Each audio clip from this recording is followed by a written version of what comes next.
Bueno, y ayer compartíamos la palabra del Señor y estamos en el Evangelio según San Lucas. Allí estamos compartiendo algunas verdades que vamos encontrando ahí en el ministerio de Jesús, y todo esto se origina o viene a colación de lo que veníamos diciendo anteriormente sobre lo que Adán perdió en el Edén, lo que el primer Adán perdió por causa del pecado. Perdió la autoridad, perdió la comunión con Dios. Bueno, tantas pérdidas hubo, ¿no? Pero en lo que estamos observando es la pérdida de la autoridad que Dios le había dado para que Él señoree sobre todas las cosas, incluso el trabajo de sus manos. Es un trabajo productivo, fructífero, efectivo. Pero hoy, si nosotros no buscamos a Dios, si nosotros no nos rendimos al Señor, nuestro trabajo vuelve a ser así, como una maldición, como que no podemos adelantar. Pero si la bendición del Señor está, si nosotros estamos entregados al Señor, el trabajo también se florece, se multiplican los resultados. Gloria al Señor. Y aún somos investidos de una gracia de Dios, de una creatividad, de hacer las cosas bien. Oh, que el Señor nos ayude a poder caminar en esta bendición. Y cuando el Señor vino y tuvo sus discípulos, Él los invistió de autoridad, les dio autoridad para hollar serpientes y escorpiones, les dio autoridad para sanar enfermos, para libertar a los oprimidos por el diablo. Esa misma unción que estaba sobre Él la transfirió, podríamos decir, a sus discípulos, y ahora sus discípulos están capacitados, equipados para hacer la obra, para predicar el reino de los cielos que se ha acercado. Bueno, la Escritura nos relata todo esto y encontramos justamente en el Evangelio según San Lucas, encontramos verdades, ¿cierto?, que están expresadas aquí. Gloria al Señor. Y hoy vamos a mirar una parábola que tiene mucho que ver con lo que estamos diciendo, pero quería antes de eso mirar una escritura aquí en Lucas capítulo 10, el Evangelio según San Lucas, ahí donde estamos, en el capítulo 10. Ya en el capítulo 9, en el versículo 1, el Señor está equipando a sus discípulos. Y dice el capítulo 9, en el versículo 1, habiendo reunido a sus 12 discípulos, les dio poder y autoridad sobre todos los demonios y para sanar enfermedades. Aleluya. Y los envió a predicar el reino de Dios y a sanar a los enfermos. Esta fue la investidura que el Señor les dio y el envío que hizo el Señor para que sus discípulos pudieran en esta comisión del Señor salir revestidos de poder y autoridad. Gloria al nombre del Señor. Para liberar a los endemoniados, porque si les da autoridad sobre todos los demonios, es que les da autoridad para hacer liberación. Y dice sobre todos los demonios. Es muy abarcativo esto. Es como la autorización que se da a personas en estos días de libre tránsito, ¿no? Toda posibilidad de transitar. Y el que tiene eso en estos días anda con la hojita revoleándola, porque no son muchos los que tienen esa autorización. Jesús les autoriza, les da poder. Dice que les impartió a los 12, les dio poder. No sé cómo fue el acto de transferencia de este poder, pero es evidente que esto fue hecho de esta manera. Y claro, al haber sido investidos, al haber sido enviados con este poder, después envió, acá estaba invistiendo a los 12, después a los 70, en el capítulo 10, a los 70, entonces también les da autoridad, les comisiona. Y dice en el versículo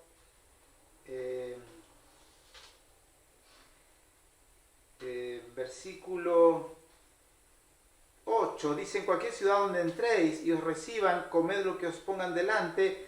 Dice versículo 9: sanad a los enfermos que en ella haya, y decidles: se ha acercado a vosotros el reino de Dios. Aleluya. Sanad a los enfermos que en ella haya, y decidles: se ha acercado el reino de Dios. Aleluya, se ha acercado el reino de Dios. Esa era la predicación, y la evidencia era la sanidad. La evidencia de que el reino era real. Y cuando volvieron los 70, venían saltando una pata, dando vuelta a carnero.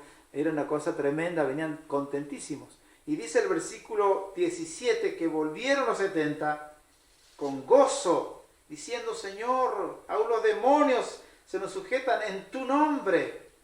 Y él les dijo: yo veía a Satanás caer del cielo como un rayo, y he aquí os doy potestad de hollar serpientes y escorpiones y sobre toda fuerza del enemigo, y nada os dañará.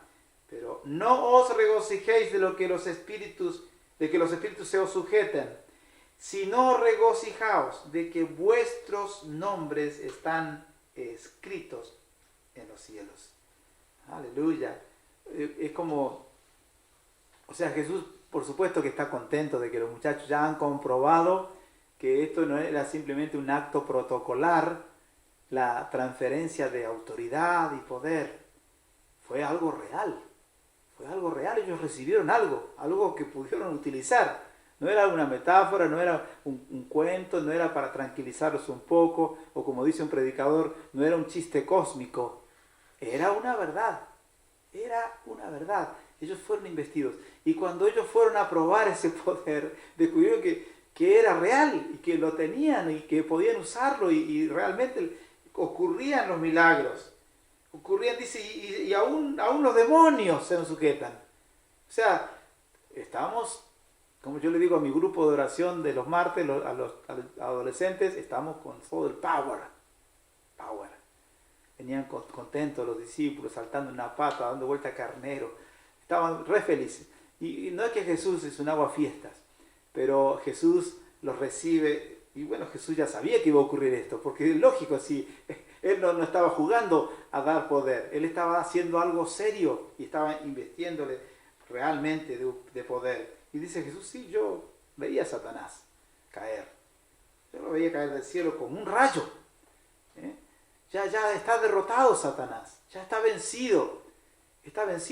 Entonces viene Jesús y les dice, para que todavía ellos todavía se fortalezcan más, dice: y aquí yo os doy potestad. Gloria al Señor. De hollar serpientes y escorpiones, y sobre toda fuerza del enemigo. Sobre toda fuerza del enemigo. Esta es una autoridad amplia que el Señor les da a sus discípulos. La pregunta es, para vos que estás ahí, vos, ¿qué sos? ¿Discípulo? ¿O sos un simpatizante? ¿O sos un oyente? Esas categorías que nosotros nos autodamos, ¿no? Y con eso nos tranquilizamos, porque, claro, el que dice: no, yo soy un oyente, entonces se emancipa solo de culpa y cargo, y queda como libre, ¿no? El otro dice: no, yo voy de vez en cuando, y bueno, o el otro dice: bueno, mire, si a mí me quieren sacar bueno, no me apuren. Y entonces ya como que nos libramos. Pero sabe que el Señor tiene discípulos o no tiene nada. Es así. O somos discípulos o no somos nada. No hay una categoría intermedia. No hay un casi discípulo. No hay uno que está viniendo a congregarse, por ejemplo, por, no sé, por años, y todavía no se sabe qué es. No se sabe qué es. No puede ser.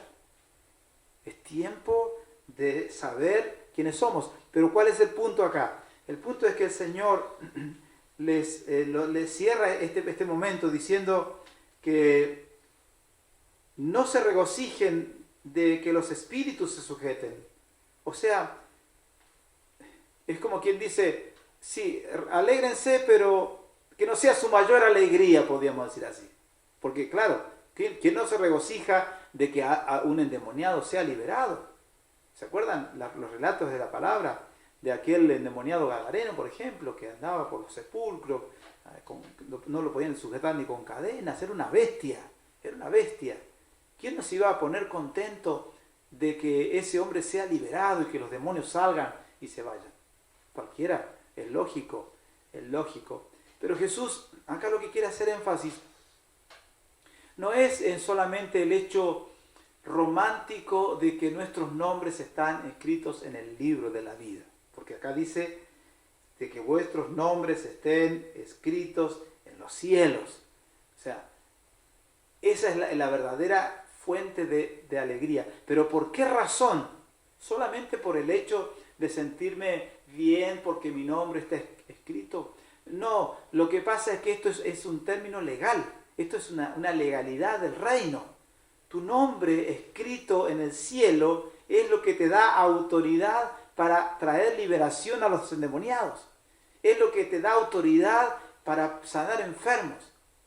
Esa es tu identidad, la nueva identidad en el cielo. Tu nombre escrito en el cielo no es solamente un hecho diríamos así, un hecho de escuela dominical para los niños, que a veces pensamos que es para los niños esto. El nombre escrito en el cielo. El nombre escrito en el cielo es aquello que refleja la nueva identidad que tenemos, la nueva naturaleza que se nos ha sido implantada y esa nueva vida que está fluyendo en nosotros. Por lo tanto, el mayor tesoro que tenemos es esa conexión con el cielo, es lo que nos conecta con el cielo. El nombre escrito arriba es la conexión que me permite ahora, en la realidad, sanar enfermos, tener autoridad sobre los demonios, ejercer el poder del Señor y proclamar el reino de los cielos. Gloria al Señor. Interesante es la palabra, cómo Jesús preparó a sus discípulos y cómo los envió. Él no los envió así nomás. No los envió desprovistos solamente con un conocimiento teológico, con algunos puntos que tenían que observar, porque iba a ser insuficiente ante el obrar del maligno. Y hoy más que nunca los demonios están obrando en el mundo. Lo vemos el ataque contra la familia, vemos el ataque contra las leyes del Señor, vemos el ataque contra todo lo que Dios ha establecido. Hay fuerzas demoníacas que están obrando, pero mayor es el poder que Dios le ha dado a la iglesia. Las puertas del infierno, las puertas del Hades, no prevalecerán contra la iglesia. El infierno no puede, el infierno es real, pero no puede contra la iglesia. Entonces, el único refugio seguro para cualquier ser humano es la iglesia. La iglesia es intocable a Satanás. Satanás no puede con la iglesia. Gloria al nombre del Señor. Y entonces encontramos en el capítulo 11 de Lucas que el Señor se encuentra ante este pedido de los discípulos, ¿no?, que vienen para pedirle, enséñanos a orar, viendo todas estas cosas. Ahora lo que no se sabe bien es por qué está ubicada en esta parte del Evangelio, el que sean enseñados a orar, cuando ya habían sido investidos de poder. Bueno, no sabemos bien por qué es que esto ocurre de esta manera, o que tal vez ocurrió antes, o que capaz que el que ordenó de esta manera los acontecimientos quiso ordenar una secuencia, y de esta manera entonces encontramos aquí esta expresión. pero de todas maneras no deja de tener valor, porque ¿quién nos conoce el Padre Nuestro? Todos conocemos el Padre Nuestro. Más de uno se pone contento y dice, yo lo conozco. Aunque no se congrega, pero lo conoce igual porque de vez en cuando lo reza, ¿no? Y claro, lo conocemos, ¿no? Pero nosotros queremos hacer más énfasis en estos días en la autoridad del Señor a través de estas cosas. Esto no es un rezo para los niños para cuando se van a dormir. Esta es una oración modelo que tiene un contenido que nos va a llevar a comunicarnos de manera correcta con el cielo. No se olvide que nuestro nombre está escrito en el cielo y nosotros necesitamos tener un cable de conexión con el cielo. Entonces, el modelo está en esta oración. Gloria al nombre del Señor. ¿Vieron que lo que comentábamos ayer de el centurión cuando expresa aquel paralelismo de autoridad que él tenía y por supuesto lo estaba aplicando a la autoridad que tenía Jesús? Se encontraron dos personas de autoridad, uno de autoridad militar y el otro de autoridad espiritual. Y él le atribuye todo esto a la autoridad que hay, al estar bajo autoridad. Dijimos ayer que es el estar bajo autoridad que es lo que habilita al que está bajo autoridad para ejercer autoridad. Es estar bajo para ejercer. Y lo que no dijimos ayer es que esa autoridad reconocida por el centurión en Jesús es la autoridad para hacer que la enfermedad se vaya, para hacer que los demonios salgan. Jesús tiene autoridad sobre las tormentas más bravas. Él estuvo en las tormentas. Al viento le dijo, calla, enmudece. Este Jesús. Creo que en estos días vamos a seguir con esto y me estoy entusiasmando. Vamos a pedirle al Señor que el Señor nos vaya mostrando todo esto y vayamos entendiendo el alcance de la autoridad del Dios que adoramos, el poderoso Dios de Israel, el que gobierna con poder, el que está sentado en el trono, el que resucitó de los muertos, que ha vencido la muerte. Aleluya. Y está por sobre todo. Y un día no lejano, toda rodilla se doblará y toda lengua confesará que Jesús es el Señor, para gloria de Dios Padre.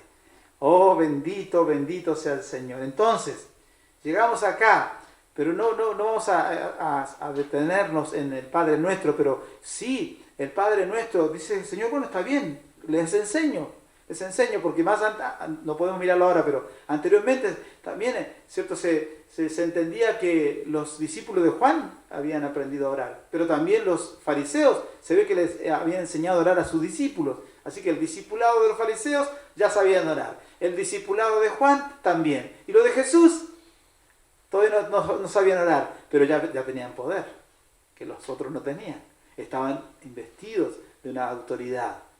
Y dice esta escritura, bueno, está bien, cálmense, dice Jesús, empecemos. Padre nuestro que estás en los cielos, santificado sea tu nombre, venga tu reino. Esa es la introducción a la oración. Pero en realidad, esta introducción es la que tiene el contenido de todo lo que sigue. Esta introducción, esto que parece la introducción para la oración, en realidad es la que le da sentido a toda la oración. Padre nuestro que estás en los cielos. Y nuestro nombre está en el cielo, está escrito allá. Entonces vamos entendiendo que nosotros estamos conectándonos con nuestro lugar de origen ahora, donde nuestra identidad está allí asentada. Santificado sea tu nombre, venga tu reino, hágase tu voluntad, como en el cielo, así también en la tierra. O sea, que todo lo que yo voy a pedir a partir de esto que estamos diciendo primero, tiene que estar alineado a esta verdad, al Padre que está en los cielos, a la santidad de Dios, al reino de los cielos que tiene que estar establecido y a la voluntad de Dios.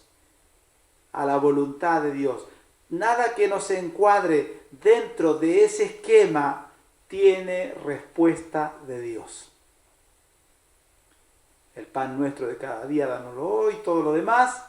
Y bueno, algunos han hecho una distinción o una división diciendo que la oración del Padre Nuestro tiene un contenido que tiene que ver con el cielo, con lo que le interesa a Dios, y después tiene un contenido con lo que nos interesa a nosotros, el pan, ¿cierto? Líbranos de tentación.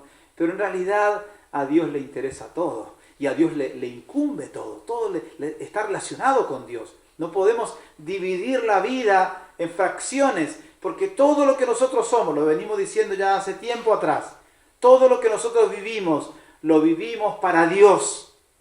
Nosotros le pertenecemos a Dios, para que los que viven, dice el apóstol Pablo, ya no vivan para sí. Ya no vivimos para nosotros, ahora vivimos para Dios. ¿Cómo puede ser que nuestra oración esté fraccionada entre lo que es de Dios y lo que es mío? No existe tal cosa. Es como dijimos en respecto al trabajo. No hay trabajo secular y trabajo espiritual. Todo trabajo es espiritual. Todo trabajo es adoración al Señor. Aleluya.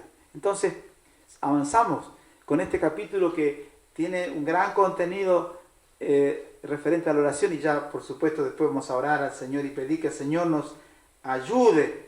Amén. Que nos dé el pan nuestro de cada día. Dice, dánoslo hoy, perdona nuestros pecados, porque también nosotros perdonamos a todos los que nos deben, y no nos metas en tentación, mas líbranos del mal. Aleluya. Amén. Bueno, parece una oración muy simple, pero en realidad es muy importante y abarcativa. Que el Señor nos ayude a tomar este sentir de la oración de Jesús y no devaluarla en simplemente querer satisfacer nuestras necesidades inmediatas y nuestras ambiciones, sino buscar el reino de Dios y su justicia, buscar la santidad de Dios, buscar que el poder del Señor se manifieste en nuestras vidas para salvación, y que la voluntad de Dios se haga en nuestras vidas por sobre todo. Pero en el versículo 5, entonces acá sí nos vamos a detener un ratito hasta el 8, dice que les dijo también, ¿quién de vosotros que tenga un amigo va a él a medianoche y le dice, amigo, préstame 3 panes? Otra vez aparece el amigo acá, ¿no? ¿Se acuerdan que el centurión también tenía sus amigos? Entonces dice, porque un amigo mío, otro amigo, ha venido a mí de viaje y no tengo que ponerle delante. Y aquel respondiendo desde adentro le dice, no me molestes, la puerta ya está cerrada, mis niños están conmigo en la cama, y no puedo levantarme y dártelos. Os digo que aunque no se levante a dárselos por ser su amigo, sin embargo, por su importunidad, se levantará y le dará todo lo que necesite. Oh, que el Señor nos ayude. Bueno, Jesús usó de historias, usó de parábolas, usó estas historias para confrontar a los escépticos, para confrontar a los que querían hacer ciertas especulaciones, y con estas parábolas los puso en aprieto muchas veces a los fariseos y a los propios discípulos, ¿cierto? Porque les quiso enseñar una verdad, y muchas veces a través de los milagros mostrar una señal. Pero en esta ocasión el Señor cuenta una historia de amigos, una historia cotidiana, una historia que podía ocurrir y que podía ser familiar a los que estaban oyendo. Ellos vivían en una cultura donde la amistad era muy importante, la familia era muy importante, el ser hospedador también era algo que formaba parte de las costumbres de ese tiempo. Ser hospedador, recibir personas. Un amigo podía llegar a cualquier hora, cualquier día a casa y ser bien recibido y ser alimentado y darle una cama. Era parte de la cultura. Pero Jesús presenta esta historia y dice, ¿quién de ustedes, quién de vosotros, le dice el Señor, que tenga un amigo? Él no cuenta una historia así abierta, digamos, como quien dice, bueno, había una vez, como se cuenta por ahí una historia, un cuento o lo que sea, había una vez. No, él dice, ¿quién de ustedes?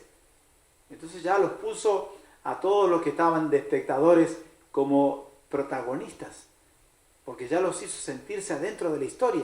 ¿Quién de ustedes? O sea, en otras palabras, ¿alguna vez no les pasó que vino una visita inesperada y golpeó a la puerta y ustedes tuvieron que responder a esa visita, a ese pedido? Porque de eso se trata lo que está Jesús enseñando. Está enseñándoles todavía a sus discípulos ¿a qué? A orar, a orar, a orar. Les está enseñando cómo se tiene que orar. Porque claro, les podía haber enseñado el Padre Nuestro y haberlo dejado ahí. Pero quiere el Señor completar, diríamos así, el curso de oración. Y lo divide, parece en 3 partes aquí, porque primero les habla del Padre Nuestro, después les cuenta esta historia y después termina hablando sobre la persistencia y sobre la importancia de pedir. Pedir, termina diciéndolo, pero vamos aquí. ¿Quién de ustedes que tenga un amigo? Todos tenían un amigo, ¿no? Jesús siempre iba por lo conocido, por eso él hablaba, dice, un sembrador salió a sembrar, ¿no? Cuando él habla a su audiencia, él trata de hablar de cosas, de historias, pero que tienen mucho realismo, mucha relación con lo que se vive en el día a día. No es algo metafórico, alejado, allá, sino que es algo del día a día. Ellos pueden identificarse con lo que Jesús está diciendo. Entonces es como que los mete en la historia y los va llevando para arrinconarlos contra la pared, para saber qué es realmente la oración. ¿Quién de ustedes que tenga un amigo va a él a medianoche y le dice, amigo, préstame 3 panes? Viene, digamos, este pedido, viene este avance hacia esta petición, avalado, fundamentado en la amistad que hay. La amistad es la que es el vínculo que hace que esta persona piense que el amigo va a responder positivamente y no se va a negar. Pero este loco que estaba acá en la cama saca 1000 argumentos. Es un tipo muy creativo para no levantarse de la cama. Y dicen los que saben que en esos tiempos las casas tampoco eran grandes casas. En muchos casos era una sola pieza. Todos dormían ahí se cocinaba, ahí se hacía toda la vida. Como es cierto, como en muchas culturas. Todo giraba ahí muy cerca de... Entonces no era que él tenía que sacar un manojo de llaves y transitar por muchos metros adentro de casa, porque hasta incluso el diálogo se da desde ahí nomás, desde la cama. Él contesta desde la cama, estamos en cama y ya no me puedo mover, ¿no? Y toda esta historia el Señor la cuenta de esta manera. Préstame 3 panes. Lo que necesito es lo básico. No te estoy pidiendo que me des dinero o alguna otra cosa de gran valor. Lo fundamental, lo básico. Hablando del pan, era lo elemental en este ambiente.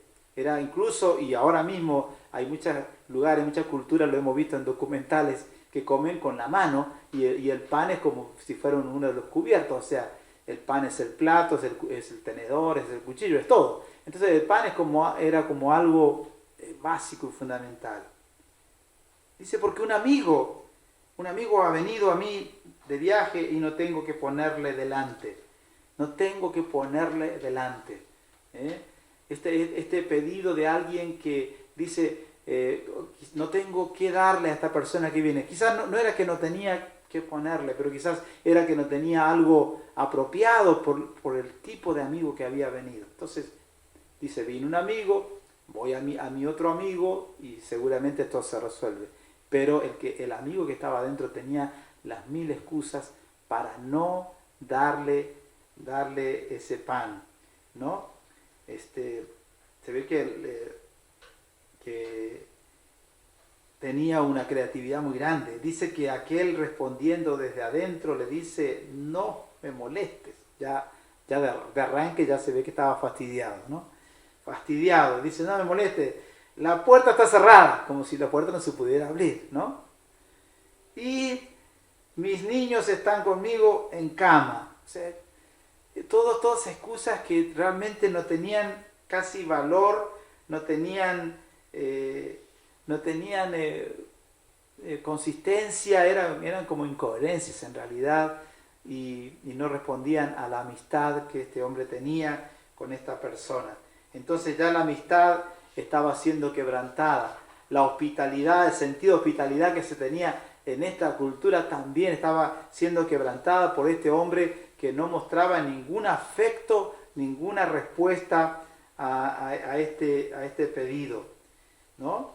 Entonces, bueno, la comida en ese tiempo también era algo fundamental, ¿no? La comida hacía también parte a veces hasta de negociaciones, de reuniones muy importantes. Muchas veces Jesús habló de la comida, ¿no? Y fue también dentro de eventos de comida donde él obró milagros y maravillas. Pero dice, ya finalizando esta argumentación, dice, os digo que aunque no se levante a dárselos por ser su amigo, sin embargo por su importunidad se levantará y le dará todo lo que necesite. Entonces no se va a levantar porque es su amigo, pero por la importunidad, o sea, por haberlo puesto en aprietos, por haberlo puesto en una demanda que como amigo no puede dejar de responder. Hay un compromiso que tiene, porque son amigos, y por su compromiso él consigue respuesta. Este amigo consigue respuesta de su amigo tan malo, ¿no? Y entonces, ¿cuál es la aplicación? La aplicación es, si un amigo tan malo, tan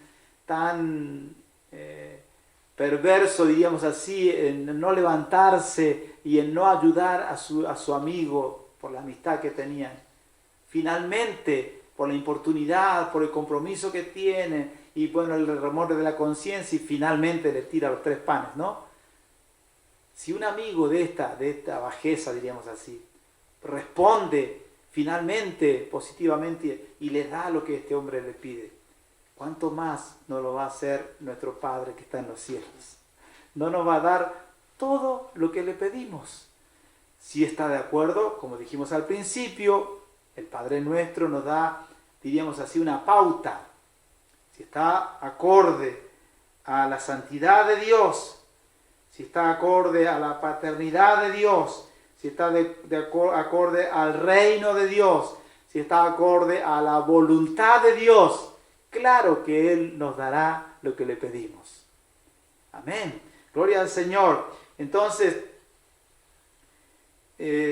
finalizando ya para orar al Señor, dice, y yo os digo, ¿no? En vista de todo esto, pedid y se os dará, buscad y hallaréis, llamad y se os abrirá. Porque todo aquel que pide, recibe, y el que busca, halla, y el que llama, se le abrirá. ¿Qué padre de vosotros, si su hijo le pide pan, le dará una piedra? ¿O si pescado, en lugar de pescado, le dará una serpiente? ¿O si le pide un huevo, le dará un escorpión? Pues si vosotros, siendo malos, sabéis dar buenas dádivas a vuestros hijos, ¿cuánto más vuestro Padre Celestial dará el Espíritu Santo al que se lo pida? Que el Señor nos ayude a pedir correctamente, a pedir lo que está alineado con la santidad de Dios, con la voluntad de Dios, con el reino de los cielos, y no aquellas cosas que solamente son para saciar nuestros apetitos humanos, carnales, pasajeros, que nada tiene que ver con la proyección de eternidad que tiene nuestra vida. Así que en este día vamos a volvernos al Señor. Vamos a pedirle perdón también al Señor por haber muchas veces pedido al Señor cosas vanas, cosas que no tenían realmente valor y que no estaban alineados al propósito de Dios ni a la voluntad del Señor, y que nos hicieron más bien perder tiempo más que ganar tiempo. Estamos en tiempos donde tenemos que ganar tiempo y no perder tiempo. Gloria al nombre del Señor. El Señor no puede rechazar el clamor de alguien que clama al Señor, que le pide al Señor con fe, no dudando. Aleluya, gloria al Señor, y alineado al propósito del Señor. Gloria al nombre del Señor. Entonces, si este amigo se ha levantado y ha respondido, aún siendo lo que era, cuánto más el Señor nos responderá, nos dará lo que le pedimos. Amén, lo creemos, ¿cierto? ¿Sí o no? Amén, lo creemos y esperamos que el Señor nos responde, que el Señor se apiade de nosotros, que el Señor tiene misericordia de nosotros. Gloria al nombre del Señor, y nos dará aquello que le pedimos. Pedimos aquello que necesitamos. Entonces estamos en días de comprobar el poder del Señor que está operando en medio de nosotros.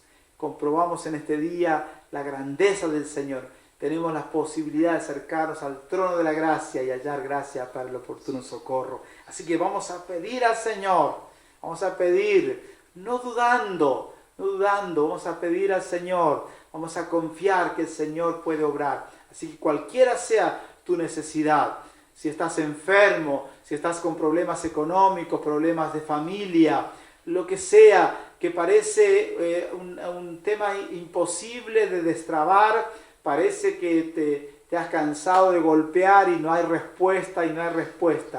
En este día te quiero animar para clamar al Señor y pedir que el Señor se incline hacia ti y te responda. Gloria al nombre del Señor. Aleluya. ¿Cuánto más tu Padre que está en el cielo no te dará, como dice aquí la Escritura, el Espíritu Santo y todas las cosas que pidamos que están conforme a su voluntad? Nunca nos dará el Señor nada que sea para dañarnos. Dice, no le va a dar un padre a su hijo que le pide pan una piedra, si le pide pescado, no le dará una serpiente, algo que le dañe. No, el Señor nos dará aquello que va a redundar en bendición. Así que te animo en este día, te animo a clamar al Señor, te animo a buscar a nuestro Dios, te animo a orar al Señor y a buscar en Él la respuesta y a saber que el Señor se apiada de nosotros y Él se inclinará a darnos aquello que está alineado con su perfecta voluntad. Gloria al nombre del Señor, aleluya. Vamos a orar al Señor, ¿qué les parece? Vamos a orar al Señor, no solamente orar para que el Señor conteste nuestras peticiones, sino para que el Señor nos use como usó a los 12, como usó a los 70, cuando el Señor los envió. Ellos volvieron regocijados, completamente alegres, haciendo fiesta, porque el poder de Dios se había manifestado en ellos. Que en estos días el poder de Dios se manifieste a través de la iglesia, y que 28 de noviembre, Río Turbio, Rospentec, toda esta zona pueda conocer el poder de Dios, el poder sanador, el poder libertador. Si estás atado, si estás atada, si estás en depresión, si estás en angustia, si te parece que no hay salida, estás cayendo y te estás dejando caer, te estás dejando vencer, levántate en el nombre de Jesús. Levántate en el nombre de Jesús. Confía en el Señor. El Señor hará maravillas en tu familia, hará maravillas en tu entorno, en aquellas personas que amas, que aprecias, en algún amigo, cualquier persona que está en necesidad. En este día hay una respuesta de Dios, hay una respuesta de Dios. El Señor se levanta para responder tu necesidad. Gloria al nombre del Señor. Que el Señor en este día nos ayude. Bendito sea el nombre del Señor. Señor, te alabamos, te bendecimos en esta hora. Te damos gracias por tu palabra. Gracias, Señor, porque por ella nosotros tenemos luz y podemos, Señor, en este día ser renovados por ella.